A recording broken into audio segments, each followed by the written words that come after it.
Bonjour et bienvenue dans ce tutoriel. Aujourd'hui, je vais vous montrer comment bloquer une application avec Firewall de Windows. En fait, pourquoi c'est important de bloquer certaines applications? Il arrive des moments où vous utilisez des applications craquées, entre griffes, donc on appelle les applications piratées. Mais vous n'avez pas assez d'argent en fait pour acheter la licence.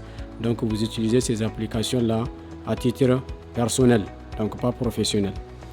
Il arrive des moments où si vous êtes connecté à l'internet, certaines applications se bloquent. Et pourquoi? Parce qu'ils essayent de communiquer avec le monde extérieur. Aujourd'hui, je vais vous montrer comment donc empêcher ces applications de communiquer avec le monde extérieur. Le monde extérieur, ça peut être le développeur de l'application, tout comme ça peut être le pirate qui a craqué l'application, qui a mis un autre serveur à distance. Et votre machine va commencer à échanger avec cette personne. Donc aujourd'hui, je vais vous montrer avec un outil intégré à Microsoft comment bloquer ces actions. Alors sans plus tarder, venez au niveau de la barre de recherche et tapez-moi pare-feu. D'accord? Vous venez au niveau des pare-feu et protection réseau. Cliquez ici. Vous aurez un menu comme ça. Venez au niveau des paramètres avancés. Cliquez ici, il va vous demander de confirmer, vous confirmez. Il y aura une nouvelle fenêtre qui va apparaître comme ça. Le titre de la fenêtre, c'est Windows Defender Firewall with Advanced Security. Donc, si vous avez cette page-là, il faut bien observer le menu latéral à gauche. Vous venez au niveau des Outbound Rules ou bien donc règles sortant. Donc, quand vous appuyez sur ça, vous verrez toutes les applications en fait qui sont autorisées et celles que j'ai déjà interdit en fait d'aller sur Internet. Par exemple, le 4 là, Camtasia Record et Camtasia Studio, tout ça, je l'ai bloqué. Pourquoi? Parce que tout simplement, je suis en train d'enregistrer cette vidéo avec la version craquée donc de Camtasia. Donc, je continue. Donc, je viens au niveau des rules. Sélectionnez les rules outbound sortant. Donc, les règles sortant, cliquez sur New Rules et vous avez cette fenêtre. En anglais, c'est Programme, mais en français, vous allez voir Programme. Venez au niveau de la page suivante, vous faites suivant et vous venez au niveau de 10 programmes PAF, là où vous allez partir sélectionner les programmes en question. C'est à vous d'aller dans les dossiers où se trouve votre programme que vous souhaitez bloquer. Par exemple, si c'est ici, Adobe Photoshop 2024 là que je voulais bloquer, je clique sur Adobe Photoshop et je descends dans les dossiers. J'ai quelque part là où c'est écrit Photoshop.exe. Donc je coche ça. Actuellement, j'ai sélectionné les programmes que je vais bloquer et je fais suivant. Donc vous avez trois options. Allow the connection, là vous permettez la connexion en fait vers votre programme.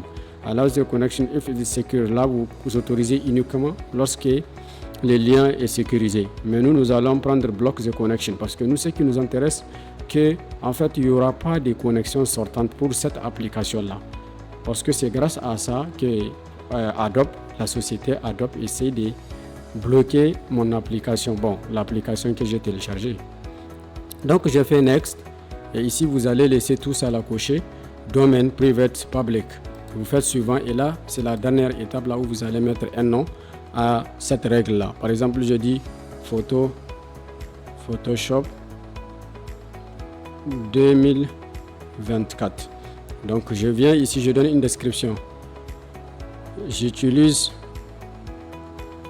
cette application uniquement à titre personnel. Donc j'utilise ça uniquement à titre personnel et c'est ce que je vous recommande. Comme c'est pas une licence que vous avez achetée. Mais il y a d'autres programmes, ils ne sont pas craqués, mais ils utilisent la connexion en fait comme packet tracer. Ceux qui sont en réseau savent de quoi je suis en train de parler. C'est une application. Maintenant, Cisco a développé ça. Dès que vous l'ouvrez, en fait, il va aller essayer de s'authentifier au niveau du serveur.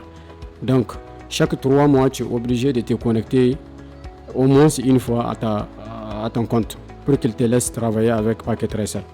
Mais si tu éteins la connexion, tu peux bien travailler avec l'outil. Donc, au lieu de te déconnecter maintenant, tu utilises cette astuce-là, cette astuce que je viens de donner pour pouvoir bloquer cette application. Et désormais, tu peux travailler même si tu es connecté. Donc voici ce qu'on vient d'ajouter. Mais comme moi j'ai déjà d'autres, donc je vais supprimer aussi ici cette règle. Vous venez au niveau de Photoshop ici en bas, on peut désactiver la règle, on peut couper, même et on peut supprimer. Nous, on va supprimer cette règle.